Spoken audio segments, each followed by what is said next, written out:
What's good, y'all? Sixth Element Hip Hop. I'm your host, Reno Noir. My co-host Stu Dog is on the way in right now. We got a wonderful show for y'all, man. We're gonna chop it up. We're gonna discuss two main events today. It's a double feature, right?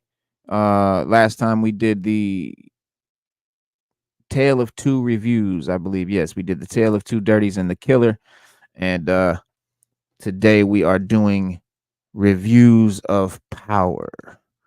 Yeah, we're gonna chop up Rings of Power season 2 debut, and then after that we're gonna talk about 1992 and do the full review for you.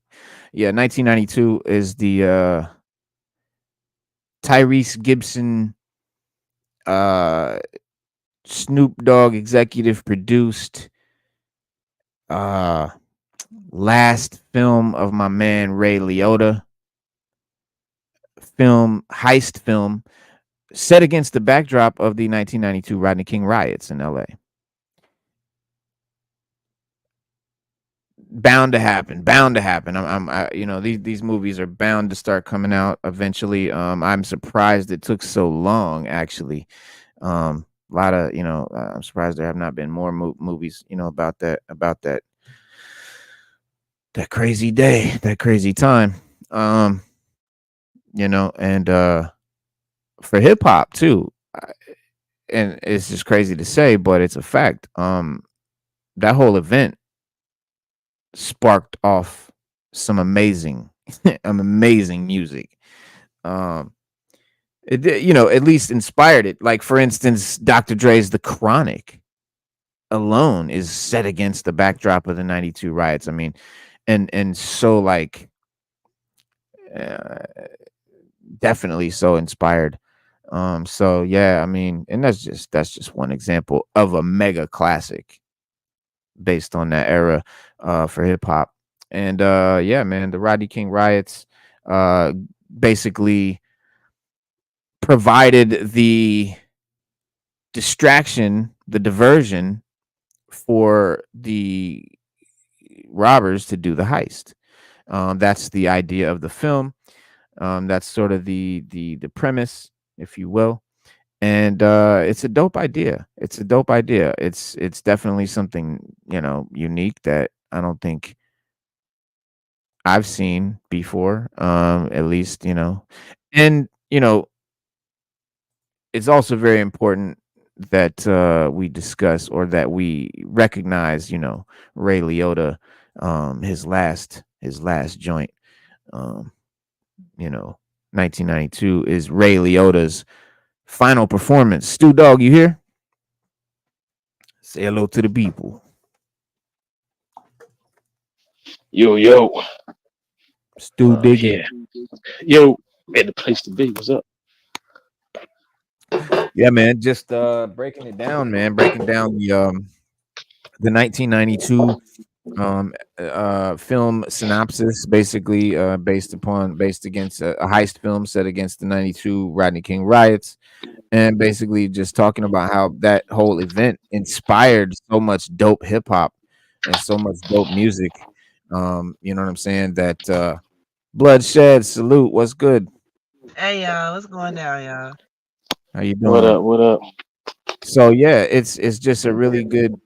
That whole era, that well, the event, obviously, the riots and the tragedy in itself, inspired a lot of great fucking music.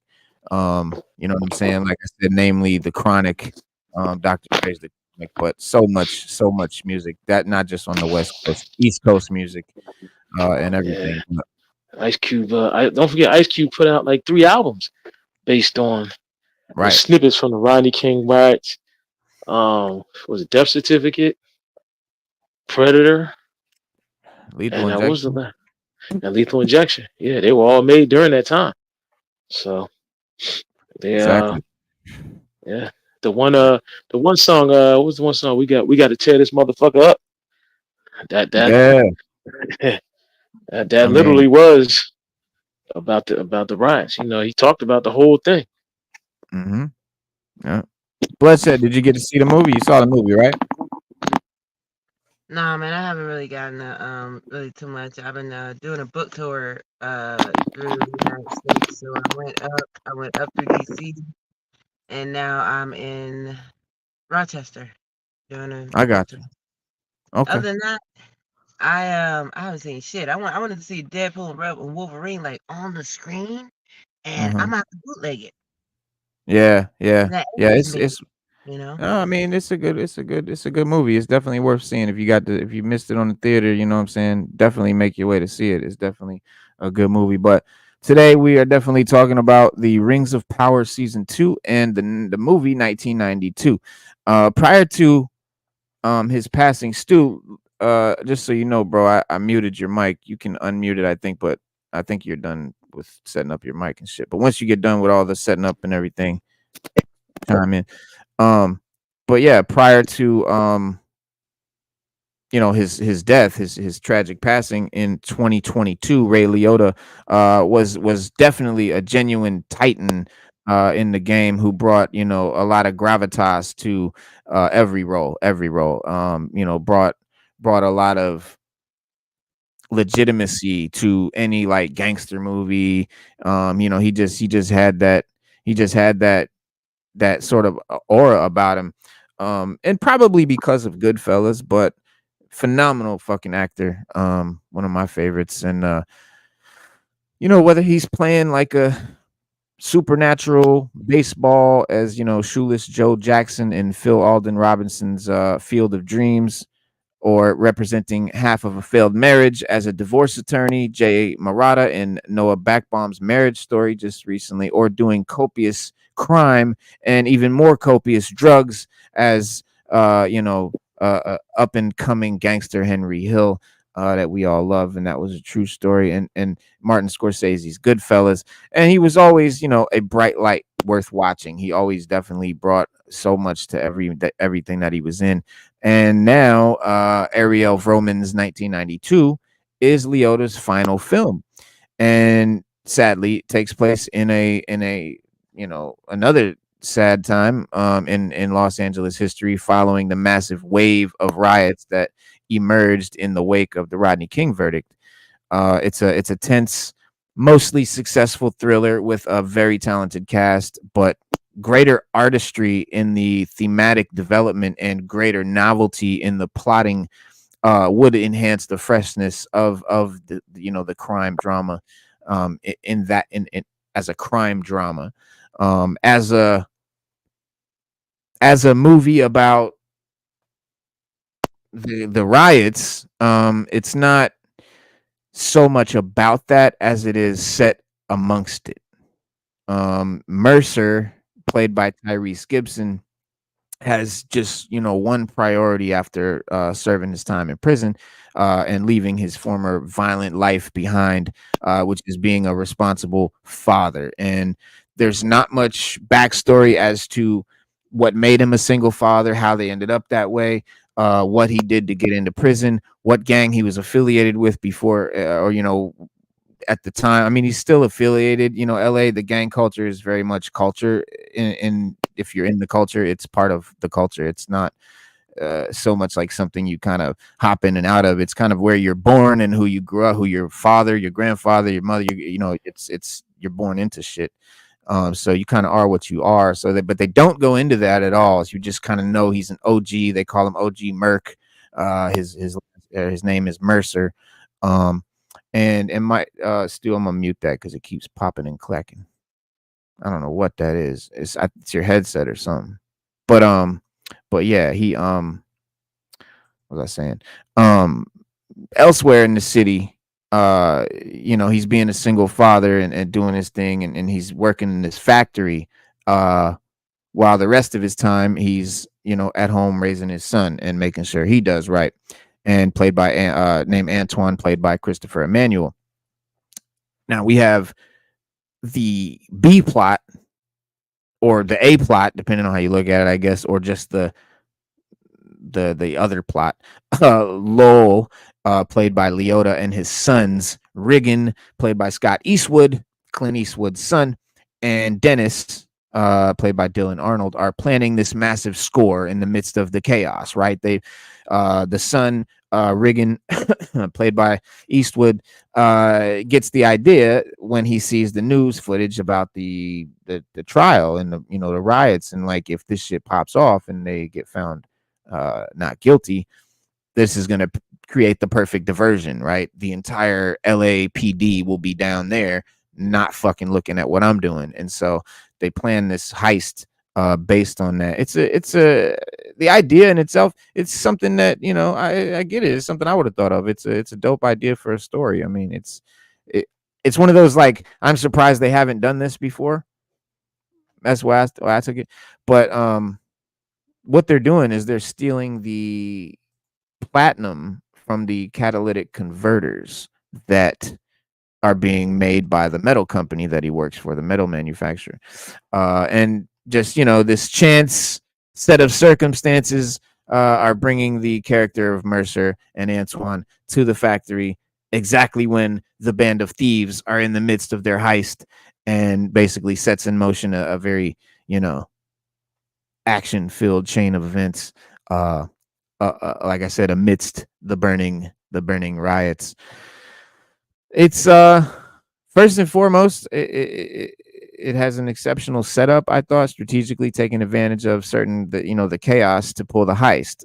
It's a tactic that the Art of War author Sun Tzu would be very proud of. You know what I mean? Like, it's just a very, very strategic move, and more importantly, it provides an intelligent vehicle to analyze the riots and the looting in contrast to the robbery and other forms of property relocation. And while the movie 1992 is not over intellectualized, it doesn't go into much, if any, politics or any philosophy at all. But these comparisons are definitely explicit. And as the crew drives through the city, while they're sort of discussing the heist, we're seeing the the looting and the burning and all of that stuff going on. And you have Leota's character Lowell commenting on the escalating malaise outside their window and the situation's injustice.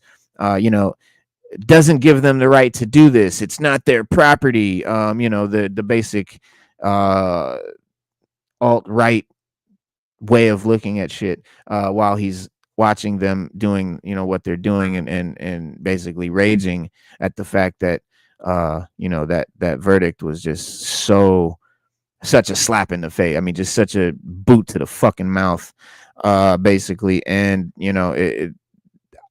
ironic, coming from a career criminal and thief himself, right? But how that goes. Everybody's better than everybody else. But a short time later, you have OG Merc and his son Antoine have a heart-to-heart talk over divergent perspectives on the riots, on the unrest. And what I like, and Stu, I'm gonna let you chime in here, but I like what OG Merck says when he references the 1965 period of unrest in the Watts neighborhood of South LA, noting that, in that culture, in that community, they called it the Watts Rebellion, whereas white people called it the Watts Riots. And then sort of philosophizes about how, if one ponders, if we burn our shit down, what are we going to have left for us? Things like that. So kind of paralleling what Leota's character says, but from a completely different perspective and making it a completely different idea, which is great. But these themes are introduced in transparent and sometimes clunky ways, certainly not novel ones, but they are at least well delivered questions worth contemplating. But yeah, Stu, bust it. What'd you think?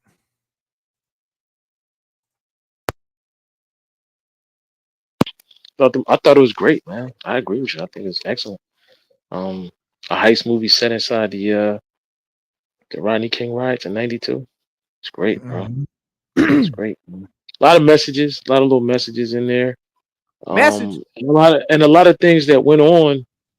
Like I don't know if you from the West Coast, you know that the gang scene out there is real, and that's what they, a lot of them out there are gang affiliated. It's it, you know, a lot of people at that time were saying, "Why are we tearing up our own shops? Why are we tearing up our own stores? This, that, the." I mean, it just basically it was something that had to happen because it was a slap in the face for that African American community that you Mhm. had somebody actually catch a police beating on video, submitted to every news station in America, and they go to court and And the they jury said that they watching it. just watches it, right, and then came out and said not guilty, just they're just not guilty. We had, and before that, a lot of people made jokes about it. Richard Pryor was making jokes about it, well, Yeah. and a lot of people made jokes about it, but it was real, and it Mhm. led to those riots. Those riots actually were a pivotal point in the history of America, believe it or not. Yeah. Oh yeah. Tyrese plays a good, concerned father. He got out of jail. He doesn't want to go back to the streets. He doesn't want his son. The mother. I think the mother and the grandmother died in a car accident. So he's raising Right. the son Right. by himself. So he's just telling him like, look, stay in the house. I don't want you out there. And the son's upset because he's like, look, I can't go hang with my friends and nothing. His dad Yeah. like, He no, ain't. not this neighborhood. No. Right. Right. Next thing you know, you're gonna be gang affiliated. You gonna And be where I'm so, at. right. And he told his son, the only thing I've ever been known for was putting people on their back. I want to be known for something more than that when I die. And he said the only thing I'm So scared of is you ending up like me. you, me, yep, yeah. Even when I remember when they got pulled over, he was telling the son, just be cool, don't say nothing. And the son Yeah. just, it just shows that when you're young, you're arrogant. You have a youthful arrogance, and you're full of, hate and anger, and that's what he was. The father And was cool, ideals and yeah, and rebellion ideas and and on a rebellion, revolution. yeah, Revolutionaries are yeah, always young yeah, and they have to be, you know. But because older motherfuckers is like fuck it at this point. at this point, yeah, like at this age, I'm done, man. I Right. shot my shot. I missed. Yeah. I'm good, Yeah. man. I'm good with it. I'm He good ain't- with whatever goes down. yeah. Yeah. So it's at the end of the day, it was a very well acted movie. We're gonna miss Ray Liotta. Liotta. Yeah. I thought Um, so. he was a cold blooded killer. He killed his own son. The whole nine. Yeah, he was just cold blooded, man. Like, listen, that was a good role, and he played it well. Okay. So I mean, I can't say anything bad about the movie other than I like to watch it again. Word. That's yeah. And I'm glad that it's that it's on online right now. There's a great copy, great bootleg copy out there, man. So you know, you know, I'm all for pirating shit. If you've already paid to see it, you can go home and watch that bitch on pirate. Fuck that. You paid already. You know? That's just how I look at it. But anyway, you might have your own opinions on that. But beyond the intriguing setup and dope performances of the characters, there's definitely a dope um there's a strong tension in a lot of the moments as the riots and the heist both escalate. So it's a dope like juxtaposition of the two events kind of going on, and they the way they time it out really well, it's really cool. And that said, while the script does sort of manage to analyze the themes, and there's sometimes set up or written in transparent or ponderous ways, they're enhanced a bit by the talent, and skill of the actors and the cast. Like Stu said, it was really just well acted, and definitely well performed and well written, but would still benefit, I think, from a better contextualized, more layered setup and greater artistry in the dialogue, more information, because it's a very basic, very basic plot and dialogue and everything. Additionally, there's definitely largely adequate tension in a lot of the moments in the film. A lot of the set pieces are well developed, but there's little here that feels new beyond the overall intelligence of the setup. It's a project I think worth watching. It's definitely a good movie, but there are situations with high dramatic potential that I think are resolved really just too simply, too basically. Greater complexity, a little more innovation and creativity in the narrative. A greater surprise would make, I think, the movie a lot, a much better, a much more successful and longer lasting, movie. Could have been a classic, especially with this cast, but I don't think it'll go down in history at all. But it'll just be another. That was a good one. As a whole, I think it's a largely capable crime thriller with a talented cast giving a strong performance from the material that they're given. They're not given much. Frustratingly, it also often stops a bit short of meeting its potential, right? The performances, especially those of the leads, are good, but the characters could be written with more complexity, more information about their backstories. I want to understand, and it's like we always say, Stu, we got to care about these characters, and they don't give you much to care about. Liotta brings all that intensity and gravitas that he's known for, but we can't help but wonder, like, what could have been, with a greater nuance, with a wider range of emotion, more scripting, more understanding of his character, more, range to his character. And the premise allows for interesting thematic explorations that are clearly intentional elements of the narrative design, but the dialogue, like I said, is sometimes too blunt or just a little too awkward to feel organic. It doesn't remind me of 1992. I don't feel like I'm in 1992 with these characters. They don't seem, No. the kid seemed like a Gen Z kid, to be Yeah. honest. Yeah, he Keeping did. it above the haircuts, especially the dude's box, his Yeah, the it box was like fade. Yeah. but it was like it like bowed out on the side, motherfucker. That shit used to be clean, dog, like a fucking Yeah, straight up. dude, Yeah, it was. bro. Mm, Just they a lot of little things like that that someone from that time is gonna definitely pick up on.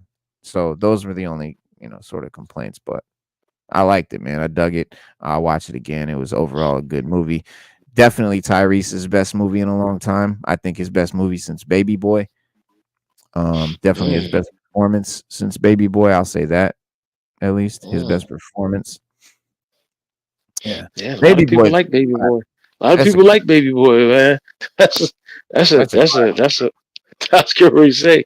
That's a hood classic right there, Baby Boy. Everybody love Baby. absolutely, yeah, for sure. Um, it's definitely um this backdrop. I don't think the riots. I don't think has been used since Kurt Russell's movie Dark Blue, which is another decent movie. A lot of cop movies took place during that, like Rampart, I think, with Woody Harrelson. A lot of weird movie, like I think there was a Gyllenhaal movie, End of Watch, that took place. It might have took place around that time. I'm not sure, but I don't know. There's been other movies that have taken place during that time that were from the police perspective. This Okay. definitely Yeah, gave and the us, watch. Yeah, and the watch was from the police. Yeah, yeah, yeah, but it wasn't during the but riots though. But it no, was no, I about don't the think so. yeah. Yeah, That was another good movie too, man. That was it's a another good good one movie. though. It's a good one. Yeah, yeah, Yeah, that was a really good movie. Yeah. yeah, yeah. But yeah, yeah. Dope. The movie Dope in 2015, Gook in 2017, and less successful ones like Kings in 2017. But um, as far as movies that have attempted that The sort of '90s feel. that backdrop, yeah. Um, And don't but forget Tyrese Fresh. Fresh, Yeah, Fresh I believe, was based on like a yeah, '90s type. Yeah, and don't forget the Tax Collector. I think Tax Collector was based on yeah, like yeah. I think so too. Yeah, Tax '95 Collector. too. That was Yeah, good. That that was was good. good. That was real good. Yeah. If you want to see a good movie that you just didn't think was, but go watch Tax Collector. That was really good. Mm-hmm. Mm-hmm. Yeah. Um. The main event of our show tonight is the Rings of Power, the season 2 debut. It's we got 3 whole episodes. They're super long, nice and fat episodes. So it's real nice to do that. It's going to be a short, I think 8 episode season. But it's 6 or 8. I'm not sure, but it does. I'll confirm that in a minute. But the first episode, I was a little bit fooled for a second. I thought they like learned from all their mistakes and just changed their whole way of doing shit. The first episode was very much um left out a lot of the things that people had complaints about. But yeah, it definitely had it was just very Lord of the Ring. It was very Tolkien, and it was great. I was super happy, and I was like, "Oh wow!" Then the second episode hits, and you can tell that shit ain't go nowhere. It's still there. But I think it's just handled better. It's pretty good. I will say the What cave makes you say singing that was it's like, more like? What makes you say it's more Lord of the Rings ish? Is it more like it's more like in like length like the cinematic production, or are you thinking like more like a Odyssey kind of journey type thing? more Tolkien-esque. More Tolkien-esque. Yeah, talking. Yeah. Um, yeah. But if you didn't if you guys have questions about it, there's a few questions I think a lot of people might have, but we'll definitely break all that shit down. It's been 2 years since the first Lord of the Rings, uh Rings of Power aired on Prime. Anticipation is high, and I know everybody's got questions. I've seen uh all the episodes of season 2, the first 3, which dropped already, and I'm basically gonna answer all the questions that you probably have about the season, and I'm gonna be careful to avoid spoilers about anything that no one's seen going forward. So, first question I think most people want to know is how is it overall? It is fun. It is frustrating though. Some storylines zip ahead with vigorous purpose, but other ones crawl along, or worse, just move in lazy circles as the characters make weird choices designed to keep them locked in stasis until season 3, because they just should have been left out of the show anyway. There's more spectacle, the battle scenes, the magic, the action set pieces than in season 1, which is a great plus. But a lot of that action does feel familiar. One impressive sequence can't help but play like a riff on the Two Towers Battle of Helm's Deep, instead of like carving out much in the way of new visual ground, which is expected. Some people may actually like and appreciate that. But with all this money being spent, man, uh, where's it going? It's definitely not going to writers. But season 1 characters: Galadriel, Nori, um, Arendir. Um, First of all, Galadriel is the white elf lady. Nori is the hobbit chick, the white little hobbit chick. Arendir is the black elf, and Mm. Miriel. Uh, who's Miriel? Um,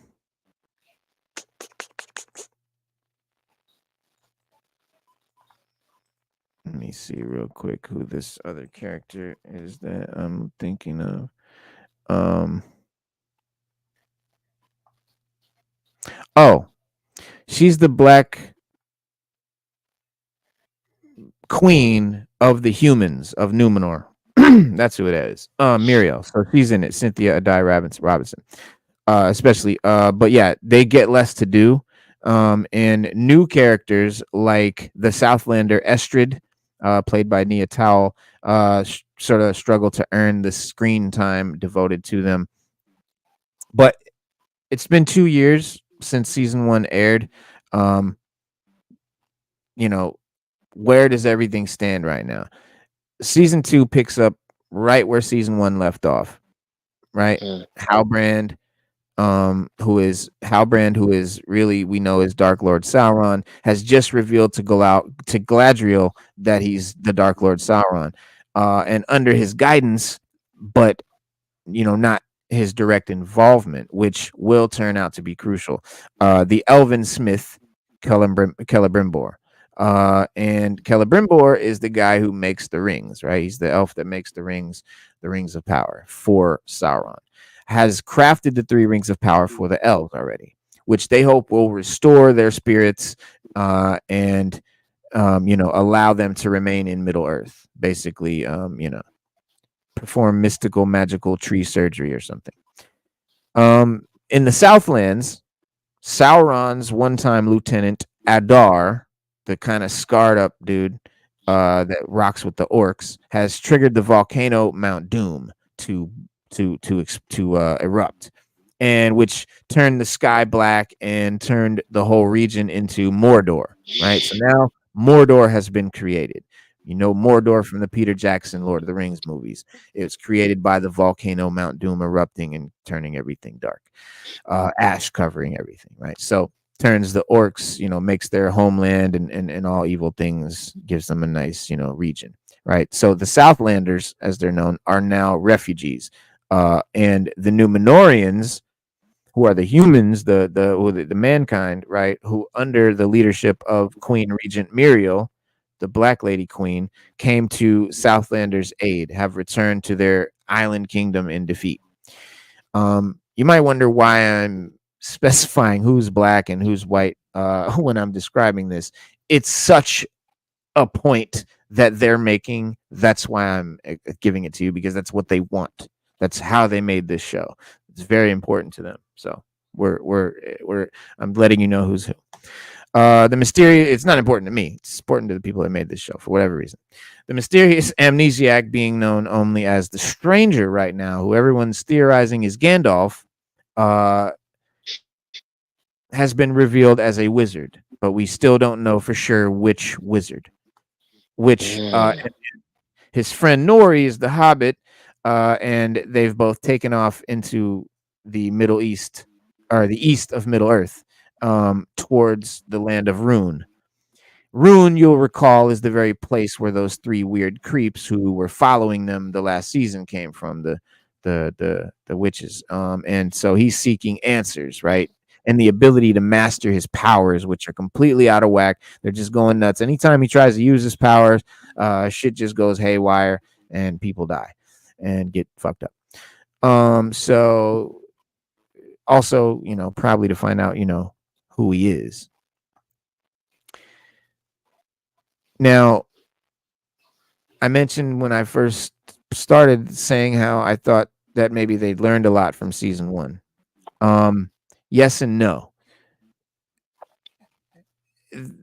Okay, so it seemed like Galadriel spent most of season 1 trying to convince pretty much every character on the damn show, elves, Halbrand, the Numenorians, to listen to her concerns about the return of Sauron, only to have them all dismiss her over and over again. Elrond tried to convince the elves to work with the dwarves. Durin tried to convince the dwarves to work with the elves. Does season 2 realize just how frustrating it was to watch characters spend several episodes locked in the same extended, repetitive, circular arguments? No is the answer. No, they have not learned shit. They have not figured that that's still, in terms of plot mechanics, season 2 is more of the same. Characters decide on clear courses of action, then question them, right? They we're gonna do this, then they're like, oh, but why? And then they question it, and they go through 2 fucking episodes of talking about it. Then, far too often, reverse those very actions and course of actions. Factions that need to work together are prevented from doing so by artificial plot obstacles that have less to do with characterization and much more to do with the logistical need to fill 8 episodes, 8 hours of television. Small disagreements fester, information gets needlessly hoarded, nonsensical choices keep getting made. And at one point, 2 characters refuse to speak to one another because each is waiting for the other to apologize. It's like, so for all of you out there who thought that what season 1 of this Lord of the Rings prequel was missing was a little Real Housewives of Khazad-dûm, that's exactly what you're getting here. A little bit of that bullshit. little bit of reality TV, not type bullshit. But that's the world we live in. Season one concerned itself with introducing this show's version of well-known characters established in books by Tolkien to the audience. As a result, they tended to come off a bit one note, each with a Mm. single, defining characteristic. He's a black elf. It's a black dwarf. This Galadriel, we learned, was blinded by vengeance, right? Elrond was torn between his friendship with the dwarf Durin and the needs of his people. Several new characters felt thinly drawn, like Nori was the sweet, Stranger was confused. I'm confused. Theo he's surly. He's always surly. And you have the events of season one informed how any of these characters uh, think or act in season two. Think maybe they do. Think a little. I don't know. Act not much. They don't act a lot different. Galadriel, for example, realizes that she's been deceived by Sauron, and certainly talks a big game about feeling introspective and remorseful about it. But we don't see any of that on screen. Instead, she continues to bully everyone around her with the same tiresome "my way or the highway" attitude that she always has. Elrond, for his part, gets a brand new motivation this season, a brand new reason for what a brand new plot thing to do, which has to do with the rings, right? That's sort of his, and this new motivation is not going to make any sense to anyone who knows the books. Most of this is not going to make sense to anyone who knows the books. If you know the books, don't watch this show expecting it to be anything like it. It's not. Mm. That's No, not it's nothing like. and that's not necessarily a bad thing No, necessarily. no, no, not necessarily. I mean, even yeah, you're right. Because there's a lot of little nuances you ask about and you think about because you're like, well, why are they doing this when we know this happened, or why are they not, saying this when we know this is what it is? Like they don't explain to you that Sauron. It's hard to kill Sauron, Hmm. and they don't explain to you that when he turned into like the liquid, that stuff that he turned into, it just takes a long time for him to regain his form. Hmm. Um, Hmm. Fortunately, a lot of times when he loses his power, he'll go back to the east. That's when you've seen what's that the place our room when they wrote Room, it in yeah. the ground right there. Yeah, yeah. Okay, he has to go back there to regain his power to get it full power. Um, they don't explain a lot of that to you. Yeah. I got you. I got you, Slade. Why did they kill Sauron? Yeah. Yeah, BDBDP that I don't. salute. Yeah, that I don't know. Yeah, that I don't know why they killed Sauron. Uh, I don't know. That I don't know. Well, He wasn't, and he probably wasn't strong enough to scare the orcs because that's pretty much if you're powerful, they're afraid of you. But he yeah. should have been, yeah, more powerful than that. But I don't know why they killed I don't think it's so him. I'm much still like trying to figure it if out. he's powerful, they're afraid of you. I think it was just like more like, I know it was weird because like when I thought about it and I was like, well, maybe it was corruption. I was like, no, that wasn't it. So I think it's just like wrong place, wrong time. Nah. Nah, nah. He's there. Um He's gathering the army while he's there. He's telling them like, look, Yeah, if you but he follow me, he wasn't. Yeah, but it was like I was. Like I don't know. That's a good question. Is like why though? yeah. Well, That's a good I question. I will get to it. I will. I will. But there's it won't really make sense. I got to unpack sort of everything. But for Elrond, he does get to assume a more direct role in conflict with Sauron, though, which is welcome. But Nori's still stuck in plucky naif mode. I really am not digging the Hobbit and the Stranger scenes, like, because you know how these shows work. They'll have like this storyline and then this other plot line, and they bounce back and forth between them. Each episode has probably two that they can handle. They can't put them all in each episode. So it takes all three of these first episodes to touch all three or all of the different stories. There's a couple in each one. And the fucking one with the Hobbit and the Stranger, bro, they're not good. I'm not liking them at all. I don't like the characters. I don't like the actors. I don't like any of it. That's for me the only problem that hasn't been good. The Sauron stuff and all of that, that's all been great. The elf stuff is decent. But yeah, the Stranger is still spending all of his time, the screen time, just questioning himself. It's the same. It's just very repetitious. It's like, okay, dude, we fucking get it. Like, we get it.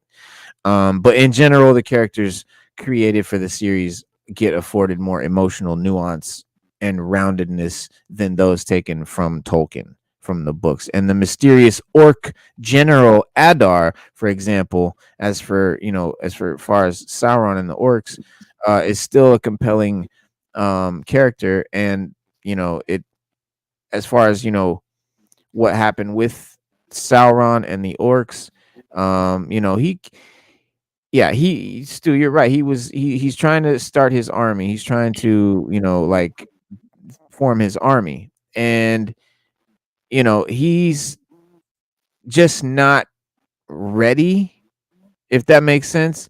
Like, they know he's not ready. Um but they don't know that they know he's not. It's weird. It's like, I don't know. I guess it's just like he's just not ready. He's just not the Lord that they're gonna follow yet. He just ain't that dude yet, if that makes sense. I mean, it's real basic. He just ain't that dude yet. That's why he dies in the beginning. Also, it's to make him become that dude. Like, he has to die and be reborn, more powerful and all of that. So all that's part of it. You know, it's a shock to a lot of people. A lot of people don't get what's going on. They're thinking that he's getting ready to be the king of the orcs, and then in a surprise twist, he is murdered by the orcs, and Sauron is then reborn of some evil looking, black goo that kind of like the symbiote, and he takes the familiar form of the star Charlie Vickers, and Halbrand, that we know, the character Halbrand from the first season. We see kind of how he becomes Halbrand, why or how Sauron's Halbrand form is created. Because in the first season, he just shows up in the ocean. He's just floating on a raft. We don't know how he becomes that guy. Once we do eventually find out that he's Sauron.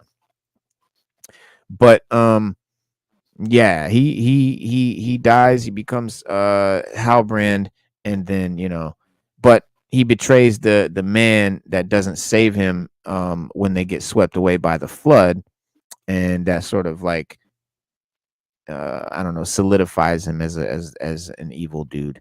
But he eventually gets held. He eventually finds his way back to the orcs, because I'm like, yo, he's got to go back and how's he gonna get revenge? Is he gonna kill Adar? Is he gonna, how's he gonna make those orcs follow him and shit? Obviously, because he's not powerful enough to just like wipe out a whole room full of orcs. He had to literally fight them, you know, and that's how they beat him. But he'll get to a point where he can just like pretty much just like wipe his hand like that and just knock down 100 orcs at once. But he ain't there yet. But right now he's being held captive by Adar, who's now being played by Sam Hazeldine, after Joseph Mall originated the role in season 1. And so his army of orcs in Mordor, that are kind of, that he's now the leader of, that they're following him. Sauron knows that he can manipulate the elves, but he also pledges his support for now to Adar. Using some magic trickery, Sauron commands a wolf to attack his jailer, which is a dope scene, and then he escapes free on horseback and takes off. After, having put fans in a theory frenzy over his true identity, now the magical stranger is back, and he's got a little bit more control over his powers, but he's traveling through the deserts of Rune with the what you call it, hobbits and shit. But that's just not a good story yet. Who knows how it's gonna turn out? We'll have to wait and see. But yeah, at the end of the day, we're back in Middle Earth. among the elves and the dwarves and the orcs, and we're walking the streets of Numenor and Lindon and Aragon, and we're deep beneath the misty mountains in the halls of Khazad-dûm. These are definitely, where we were heading in season 1. We're kind of there now, so it's cool.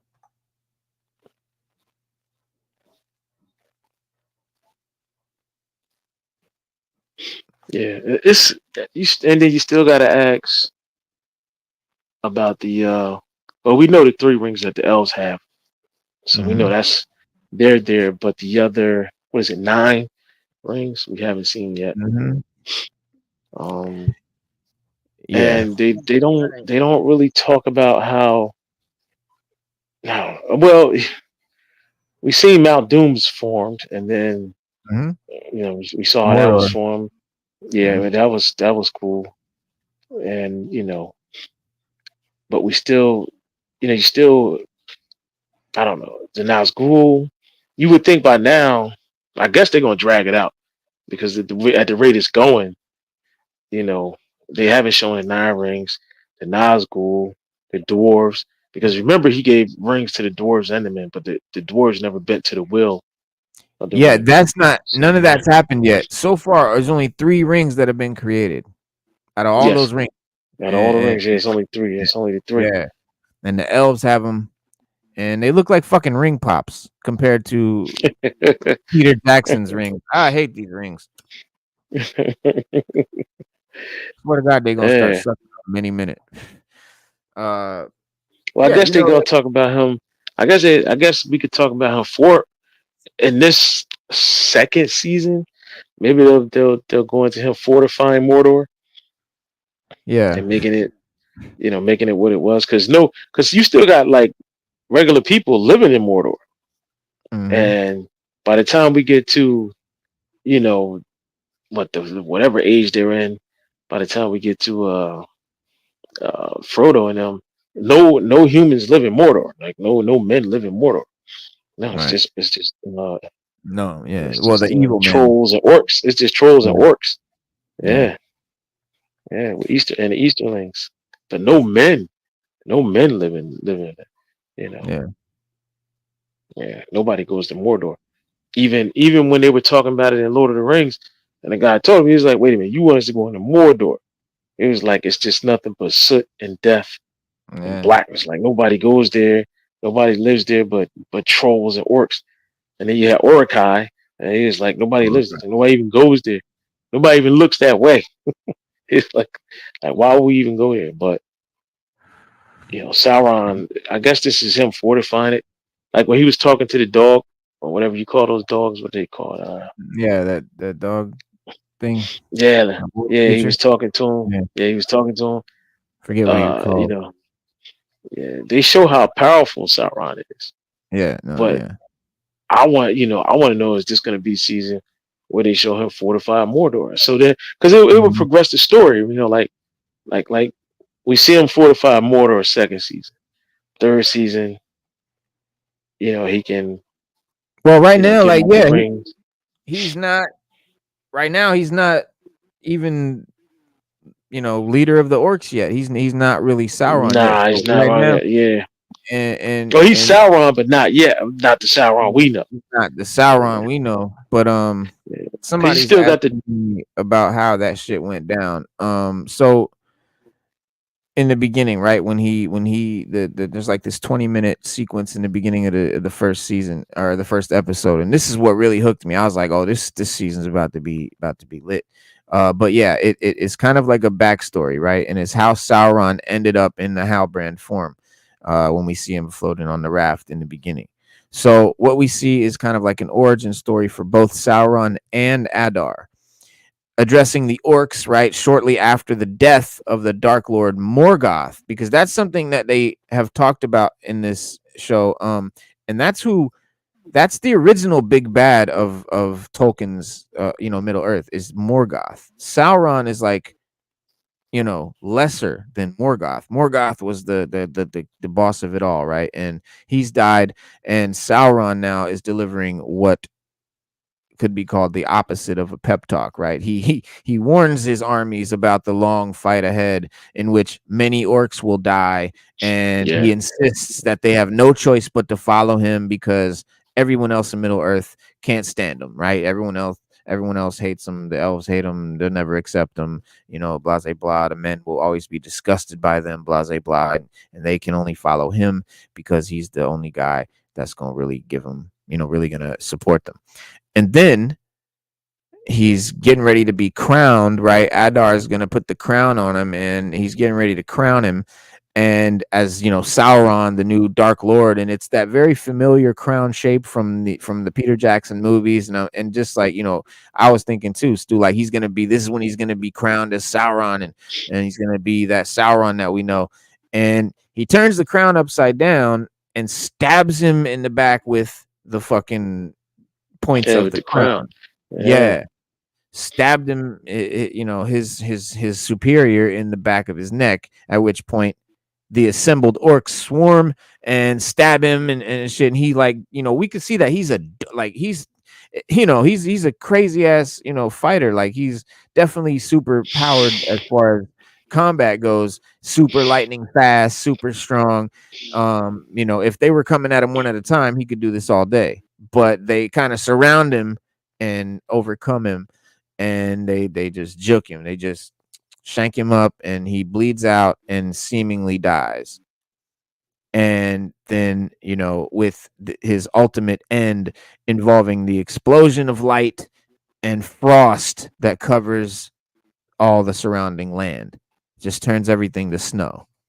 And what perhaps should have been a clue to Adar that Sauron's body vanishes, he's not dead, or he's something else. But in any case, it leaves Adar as the new orc father in what becomes phase one of his make the Southlands into Mordor plan. This is all part of Sauron's plan. And this explains why throughout season one, Adar insisted that he killed Sauron, except he didn't. Really, instead, Sauron's blood drips down, pulls up, and reconstitutes into this creepy looking shape shifting entity looking like the symbiote, which then dines on rats and bugs until it becomes strong enough to slither above ground and try to dine on a human, right, and absorb a human. And eventually then it becomes Halbrand, once it eats a couple of people out of a wagon. And then he joins with a band of fleeing refugees from the Southland now that the orcs have taken over, and one of whom has the insignia of the realm's former king. And escaping the ship, the ship they're on gets wrecked, and he has the chance to save that dude, but instead he just steals the fucking the sigil, the insignia, and leaves him to die. And then he ends up meeting Gladriel. But that's to answer my boy's question about what happened to Sauron, or how he died and why he died. Yeah. Yep. But Sauron, he's a, don't count him out. Don't he's just getting started. This is all part of the plan. Trust me.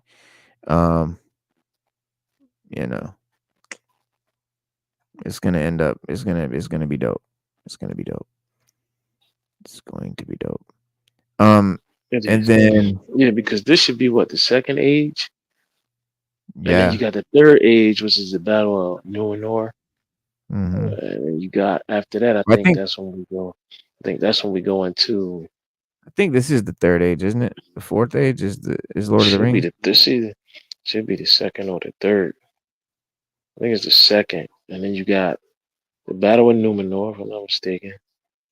And you got the one where Isildur, that's like the last. That was the what Isildur. did he call it? What did he call it? The elf called it the Last Alliance. That's what the Mm. elf called it, the Last Alliance. And then the third age was I think the third age was the one with Smeagol Do or you something like remember?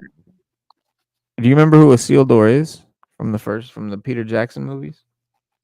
Yeah, I remember Isildur. Yeah. Like he's not in the movies, but Nah, he comes way later.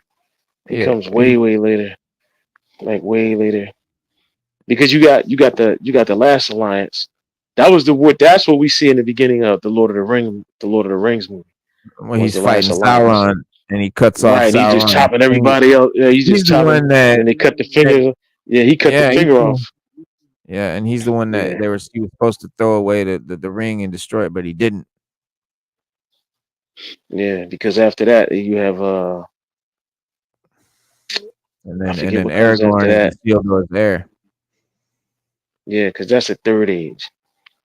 Because in the third age, that's when you have everything that happens with That's the Lord of the Rings Smeagol and all of that. That's or Lord. That's Hobbit. all Lord of the Rings. Yeah, that's Yeah, all Hobbit. that's the Hobbit and Lord of the Rings. Yeah, yeah, that is Yeah, it. well, Yeah, yeah. So we're in the second age then. So that'd be the second age that we're in right now. yeah, With, yeah, with the forming of Mordor and Sauron gaining power, coming to power as he sees. yeah, Because I do know at one point he loses his ability at the end of one of them wars, man. So I gotta read the books again. And like he loses his ability to look pretty like he does now. Like right yeah, now he can look. Yeah, yeah, he loses. So he loses yeah, his ability to do that. So that's something. I don't know if they're gonna discuss that or even touch yeah, upon that. yeah. And They we don't will know how because many that's seasons. Yeah, how many seasons is this gonna like? We don't even know how many seasons it's gonna be. I don't know. I don't know because right now we are in the era of these wildly expensive budgets for movies and shows, and who knows if it's going to continue. But this show won't be able to continue without these massive budgets, so it will have to do very well. Season two, just like season one, it'll have to do well enough to warrant spending that money again. But you know, as far as the show is about how the rings of power were created in the first place. And that has all the makings of an epic, tragic tale. But the first season played a bit fast and loose with how the three elven rings came to be and why. And it felt rushed and confusing as a result. And, you know, we're going to have to see how this show handles the making of the rest of the rings because, we've at last aligned on the very best thing about the season, the single most effective element that makes it all worth watching. Liberties continue to be taken with the chronicle of events as Tolkien laid out in the books. But that's fine. We know adaptations are going to make their own choices so they don't, because they don't want to just be transcribing another story. So we know that's going to happen. But while the specific events, of the crafting of the other rings by the elven smith Celebrimbor in partnership with Sauron, because everyone, we all thought that if you just watch the Peter Jackson movies, Sauron created the rings. If you read the books, Celebrimbor created the rings on behalf of Sauron. Also conned by Sauron. Right now, he believes that Sauron is like an angel who's kind of there and like guiding him to make these rings. So he makes them for Sauron, but not knowing what he's making. In different Mm. various particulars, right? The show captures the crucial emotional stakes of the story. But, that's thanks in large part to Charles Edwards' performance as Celebrimbor. And, the actor started laying the necessary track for this season's narrative arc all the way back in season one, in his very first scene with Elrond.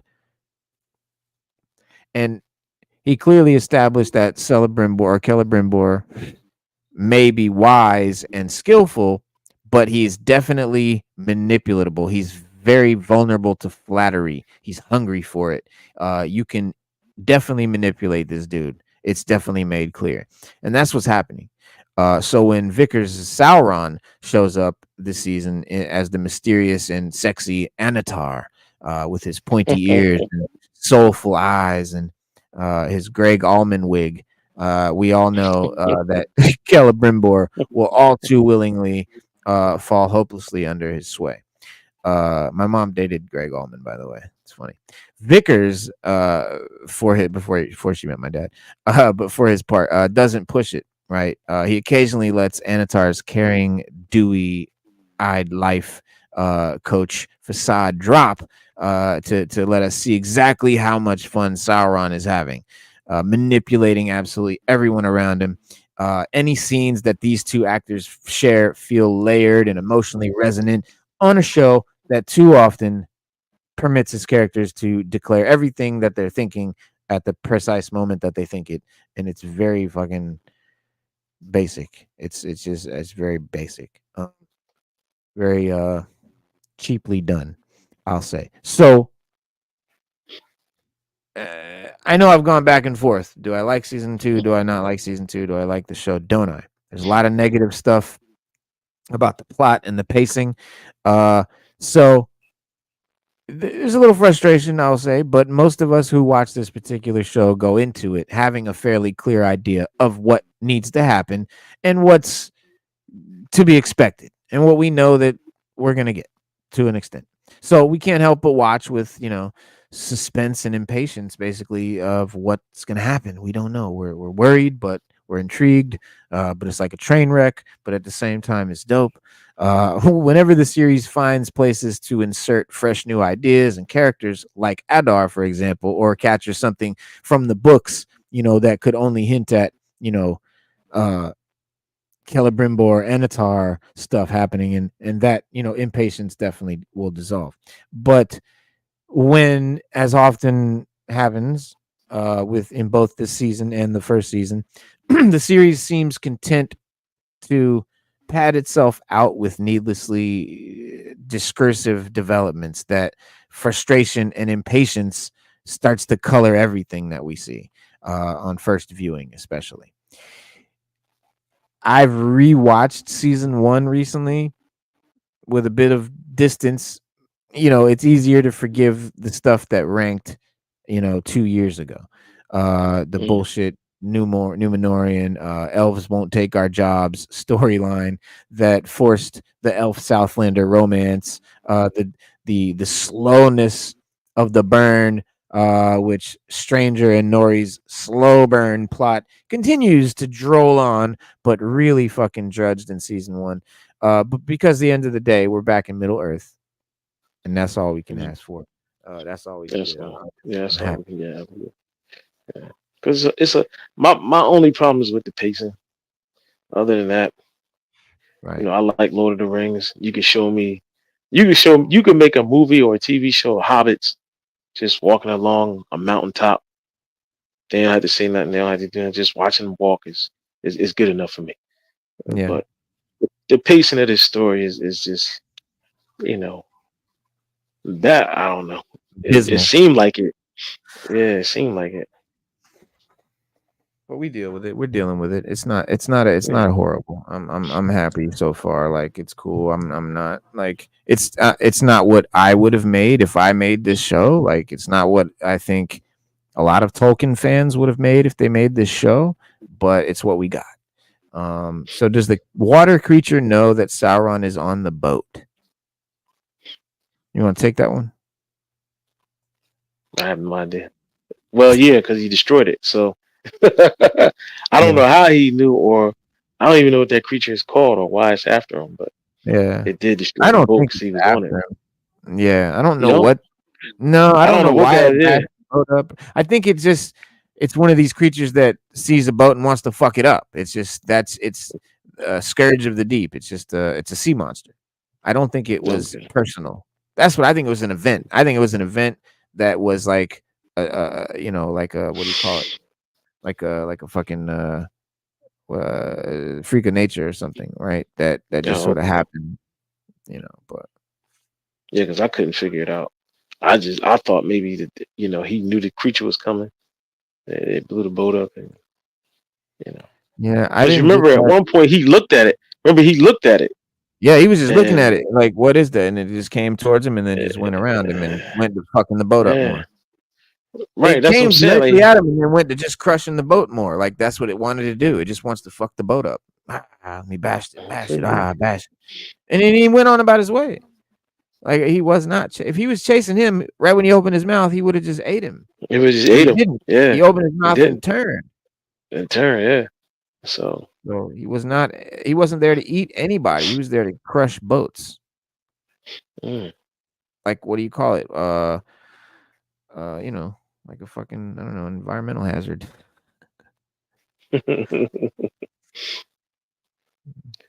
Yeah, but it's a cool monster though. I dug that scene. I was like, oh, that's crazy. Um, big sea monsters underwater is definitely scary as fuck to me. I don't know why. Like I would not want to be underwater and see like a fucking whale. No, no, sir.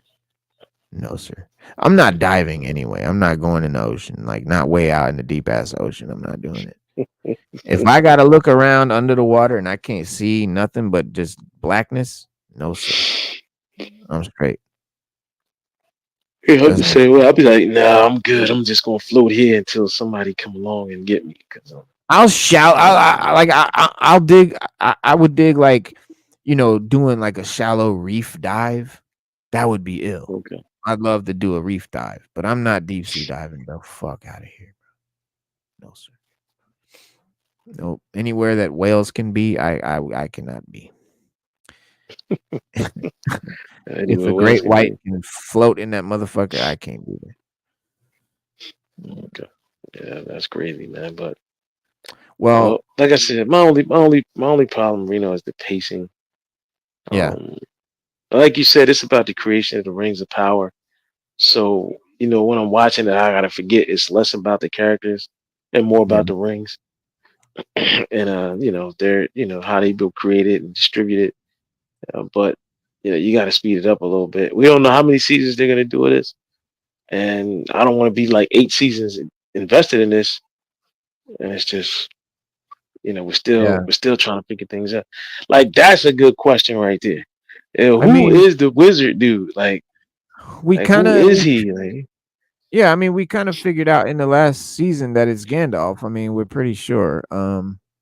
It was pretty much, all but confirmed that it's Gandalf. And, his magic powers, the gray clothing, his affection for the hobbits, the Harfoots. yeah, If that wasn't the indicators fire, enough, yeah, he the directly fire. quoted Ian McKellen's Gandalf in finale saying, "If in doubt, always follow your nose." That sealed the deal. Like he said a Gandalf quote. That's fucking all you need to know, in my opinion. That's like what else? Like, but in season 2, yeah, it kicks off with the fire and yeah, the stranger still has no clue who he is, and why that's why he Nori Brandyfoot and Poppy Proudfellow are following a star map to the eastern land of Rune, because maybe there they can find answers about who he is, including Mm, his name. his name, But yeah. yeah, in episode 2, we have that's where that story starts off, and Nori does her best to workshop some possible names for the stranger, including suggestions like Dodrick, Andwise, and Fredigar. And the stranger's not feeling any of those. He's like, no, I'm not down. No, I don't like those. But the names are fun nods to hobbits, briefly mentioned in Tolkien's Lord of the Rings book. Dodrick Brandybrook is a relative of Merry, and Wise Roper is Sam's uncle, and Fredigar Bolger, aka Fatty Bolger, Bolger is a good friend of Frodo's, and later Mary's brother-in-law. But Nori says something else in episode 2 that's a clearer hint at the stranger's name, even if she doesn't realize it at the time. As Poppy's like wondering why the stranger just can't magically create food and water for them, Nori reminds her that he needs a stick or a staff or some kind to harness the power, saying he's afraid to lose control without a Gand. Now, a Gand, as in a Gandalf? What's a Gand? Right? Mm, What's a that is a Gand? good But question. So, yeah, Gand from Old Norse, Gander means staff or wand or magic. So Gandalf, that's a word that and so it's a key part of the etymology of his name. So it could be a clue, as to what the stranger's quest in Rune will entail. If here's what I'll say, bro. If it's not Gandalf, that's ridiculous. This show should be fucking ashamed. They should be ashamed for He said such it's not good though. cheap red herring. I mean, they're so obviously trying to hint that it's Gandalf. So then if it's not, then it's like, bro, it's that cheap of like that's Well, cheap. we know that. Well, we know Gandalf is associated with fire. That's Yeah. his power, and he has Right. he does have one of the rings of power, even though in the movies they kind of hint to it. But you got to really know the books to know that he has it with Right. the nuances and things that he gives. Like the little hints that they give, small hints, but you got to be a real fan to know that he has it, and you pick up Mm. on it.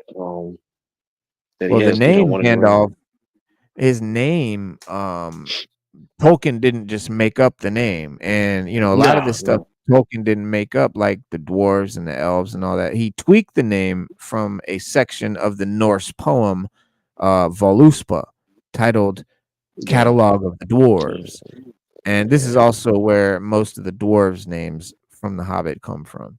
Name-wise, the inspiration for Gandalf was a dwarf named Gandalfir, which combines Gander, magic or wand, and Alfir, meaning elf. So basically, meaning Gandalfir means elf with a wand.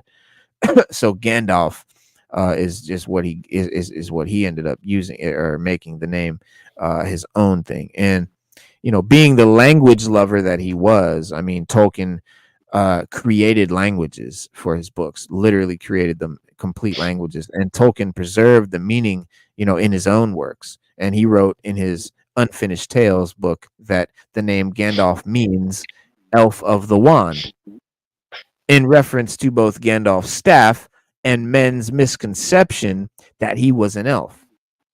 So, like, basically, mankind named him or known him as the wizard Gandalf, or elf with a wand, or thinking that he's an elf. And he has other names too, including Olorin, which in the books, his name in Valinor, and Mithrandir, which is the name given to him by the elves. So he's got other names in the books, so they could start off fucking with you with one of those names. If they're like, oh, his name is Olorin, that's Gandalf. If they're like, his name is Mithrandir, that's Gandalf.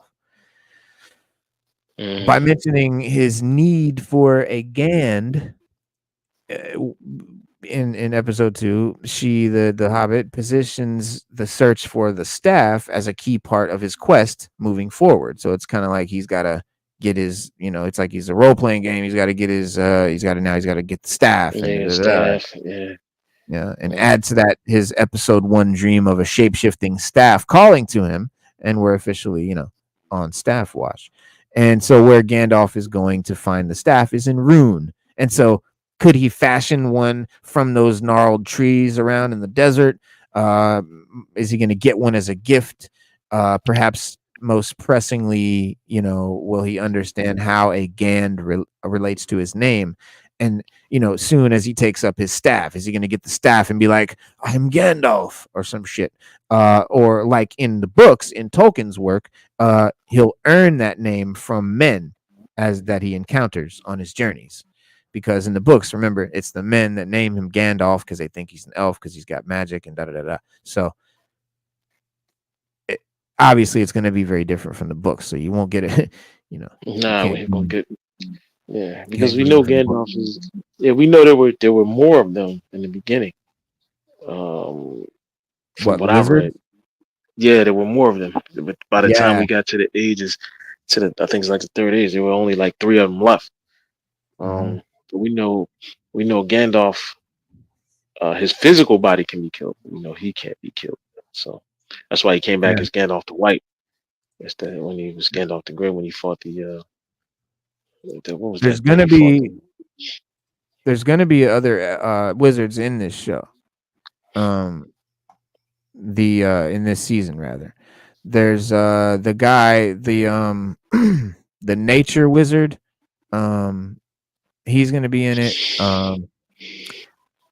Uh, I think Sauron is gonna be in it. Which was Yeah, Gandalf's. Saruman should be. Yeah, Yeah, his Radagast should be superior. in it. Yeah, Maybe Radagast.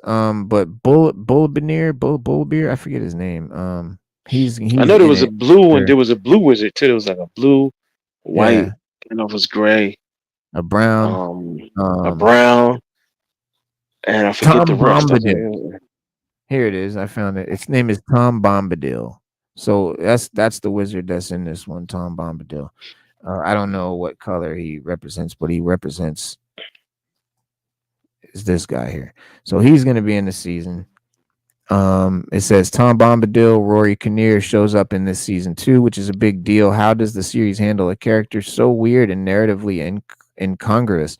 He's the embodiment of nature itself, or something that Peter Jackson couldn't figure out how to include him in the films.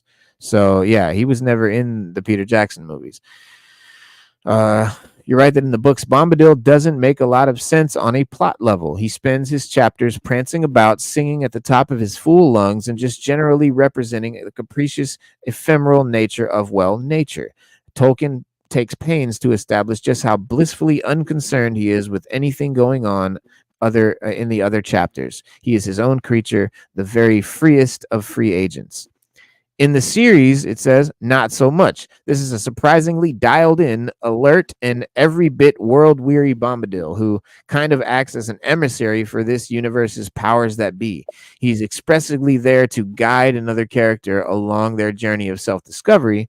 It's a very odd choice, but Kinnear, who's no stranger to acting from beneath goofy wigs, did you see Alex Gandlard's Men? Makes it work. I don't know what that is.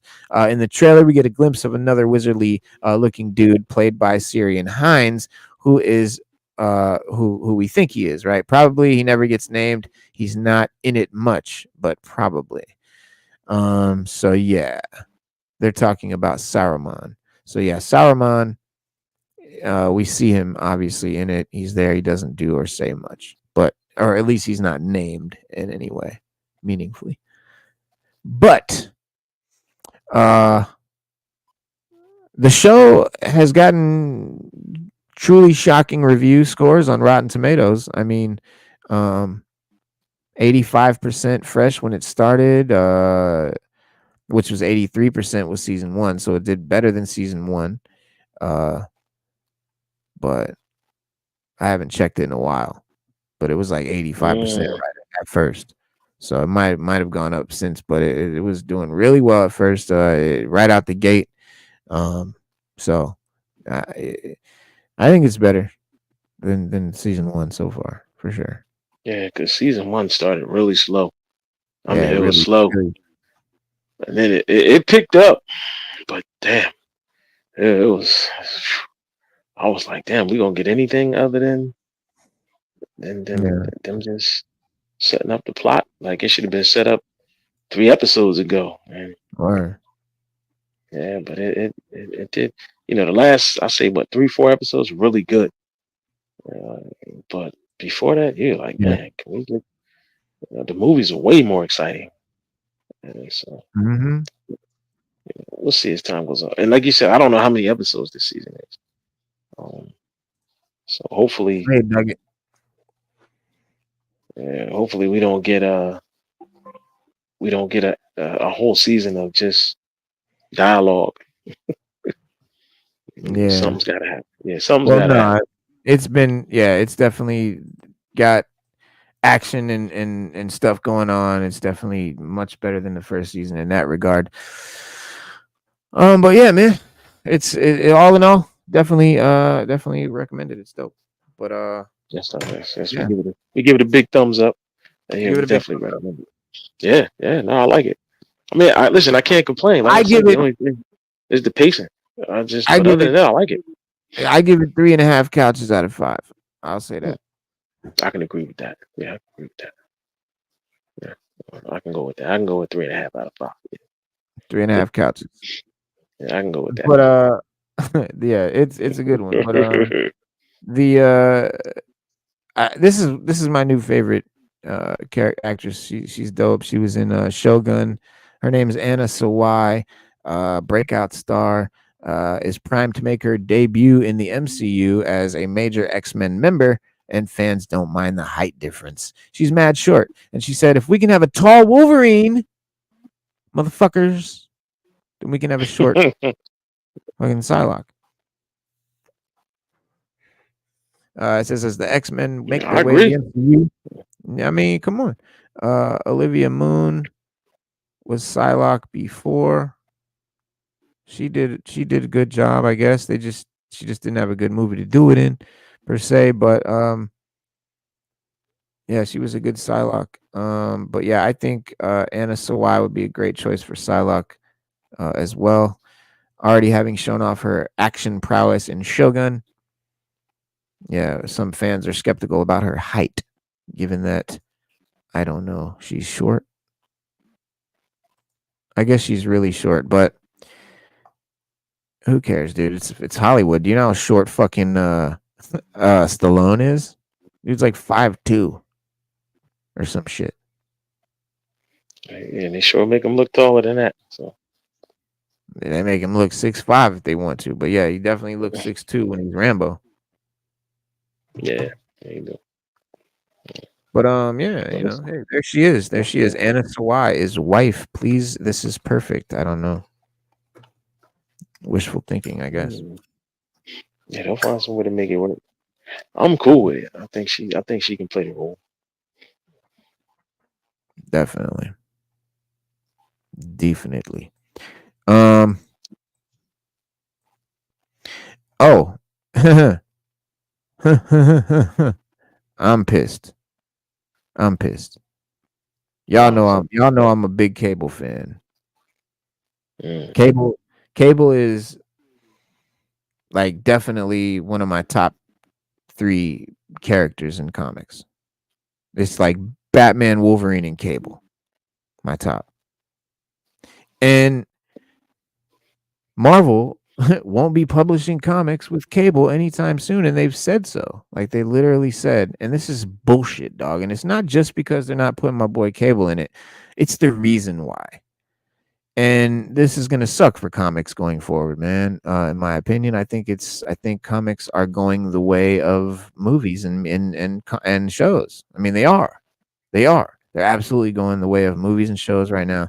Um, the Marvel senior VP of publishing, executive editor, and X-Men group editor Tom Brevoort was asked if the character of Rasputin for a Mr. Sinister created Chimera character from a no longer existing future would appear in X-Men from the Ashes era.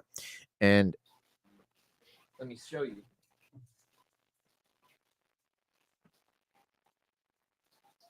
Let me show you. I think it's over here. Yay! I got so many comics over here. Here it is. Okay. Ah, you son of a bitch. All right. I don't want to fucking. All this shit is in order, dog. I gotta read all this shit. mm, This is the that's a from the lot. ash. This is post Krakoa. Y'all see that? It says from the ashes on the top. Yeah.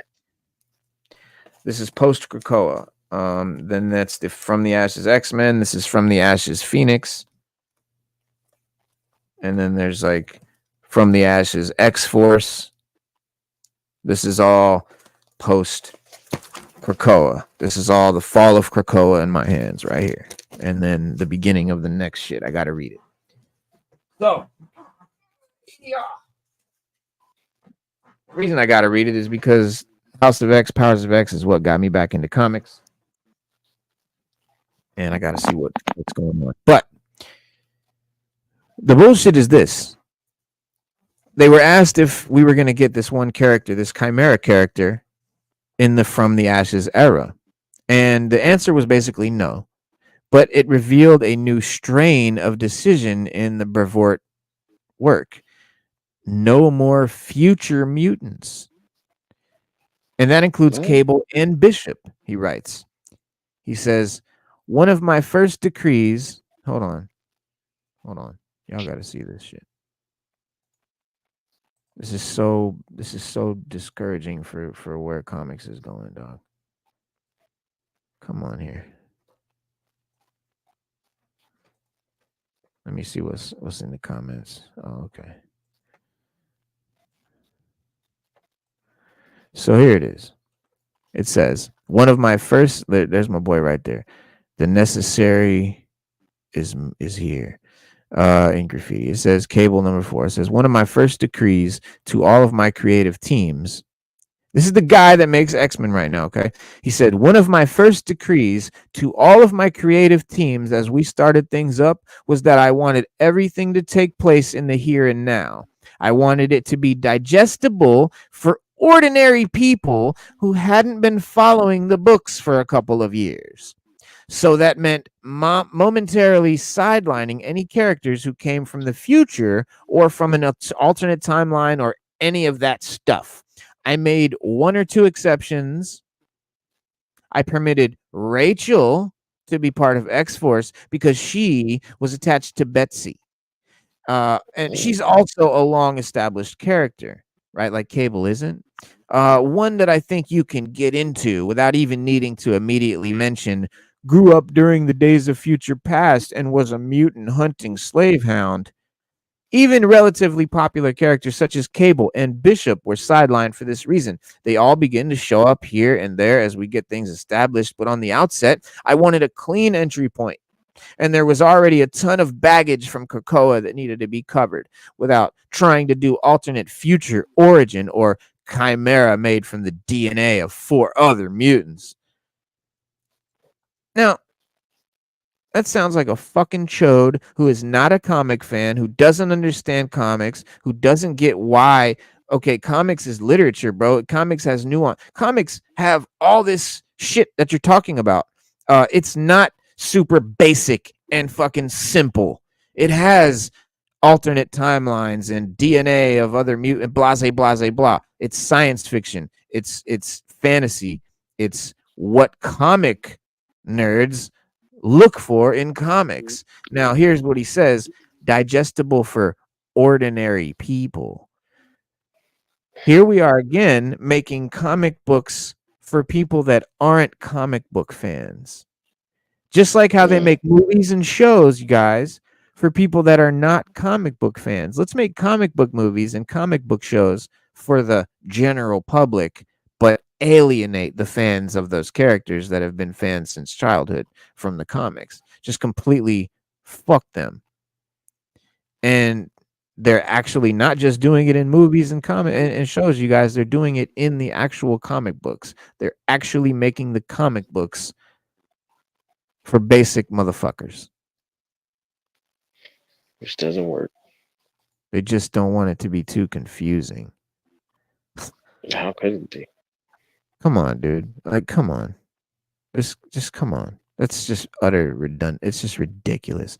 I'm not just salty because they're sidelining my favorite character, because they'll bring him back eventually, but the reason terrifies me for comics.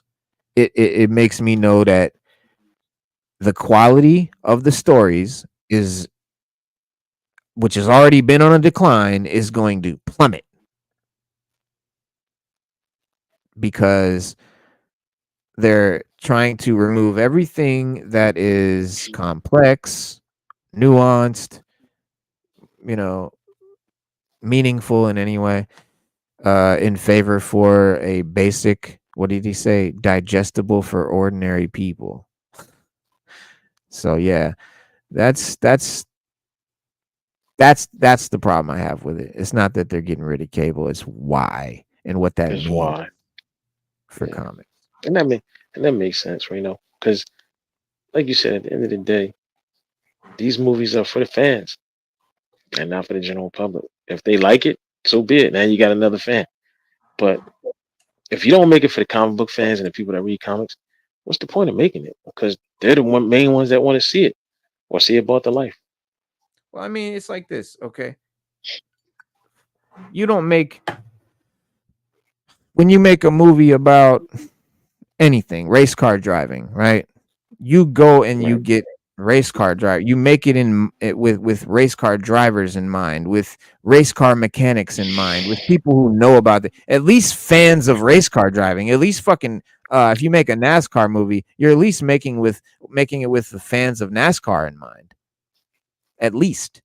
But you're probably Right. going to definitely have some expertise there because you know that if people watch this movie and the core fan base watches it and says that's not authentic, that's bullshit, we don't fuck with it, no one else is going to go see the movie. But if you make a race car movie and you have all that shit in line with race car drivers and fans of it, they're going to see the movie and they're going to say, man, this is authentic. This was dope. This was the greatest race car movie. It's so real. It's just like the real thing. Blah, blah, blah, blah, blah. And then the general audience is going to hear that and they're going to go see it. But if they hear the race car fans saying this is bullshit, it's nonsense, I mean, come on, bro. What do you? And then here you have shit like The Acolyte happen, and you have, the Marvel, every movie since Endgame, like it's all been trash because comic book fans have been like, no, this sucks. And everyone else is like, well, if they say it sucks, who am I? I mean, I'm not going to watch it then.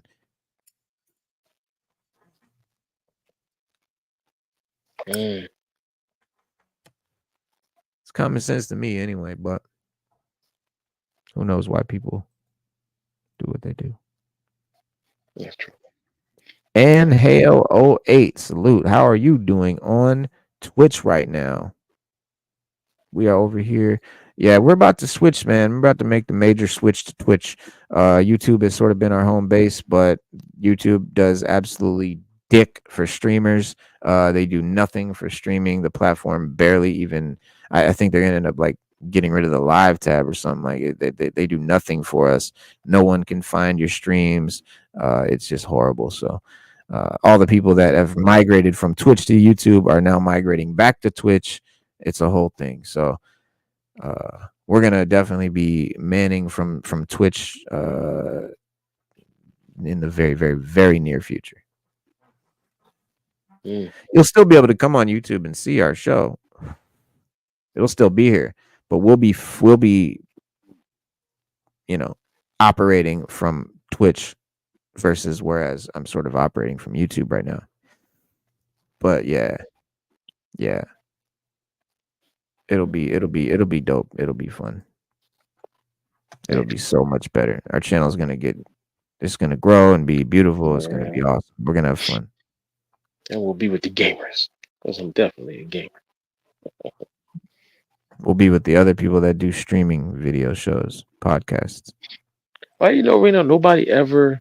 They all do it If, from Twitch now. if anybody wants to make any money out there or be the next millionaire with the miracle worker, you got to come up with a place that people can do streams from. That like what we're doing. People, there's a platform for it, but nobody ever made something dedicated to it. So Until like now. when they made Twitch, yeah, until now, like when they made Twitch, all gamers were on YouTube. They were all on YouTube streaming, and then they made Twitch, and Twitch was literally for gamers. But because of the censorship of YouTube and everything that goes into it, and there's none on Twitch, a lot of people said, "We'll skip it. I'm just gonna move over there." And now Twitch has become the everything for streaming live platform for everybody. And sooner or later they're gonna have to branch it off and separate, because the gamers are on there. But when Twitch first came out, I literally was on there watching people stream like I used to watch them on YouTube, and it was just much better because it was Yeah. just more central. Like you could find games, like everything was on there just for games. And a lot of people started moving over there because of the censorship and everything else that goes on with YouTube. I can't blame them. Yeah. Yeah. But sooner or later, somebody's gonna come up with a platform for, like they all do. So, but right now, those Twitch and YouTube are kings. That's just what we all know right now. Yeah, But with that, man. I gotta get ready to break out. Yeah. So we'll see you guys, man. We'll see you guys on Saturday for DC Power Hour. Have a great rest of your week. Be safe and all of that stuff. And we'll see you guys then. Guys, leave us a like, leave us a comment, subscribe if you have not yet. And yeah, man, join us Saturday for the next show. Peace. Peace.